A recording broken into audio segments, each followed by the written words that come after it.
पुण्यातील खराडी परिसरात सुरू असलेल्या बनावट कॉल सेंटरवर पुणे पोलिसांच्या गुन्हे शाखेने छापा टाकलाय। 150 ते 200 पोलिसांचा मोठा फौजफाटा या ठिकाणी तैनात करण्यात आलेला आहे।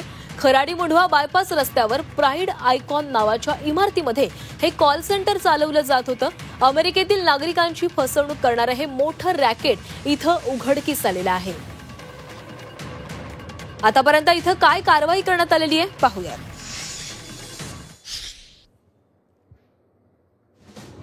BPS and consultancy LLP call सेंटरवर छापा टाकण्यात आला। अनेक महत्त्वाचं साहित्य जप्त करण्यात आलंय। 5 जण ताब्यात आहेत आणि अनेकांची चौकशी केली जाते।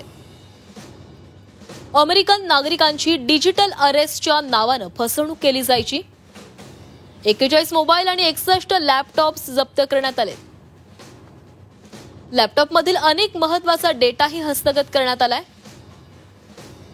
गुजरातच्या 100 ते 150 जणांचा या रॅकेटमध्ये समावेश आहे। मुख्य आरोपी हा गुजरातचा असल्याचं कळतंय।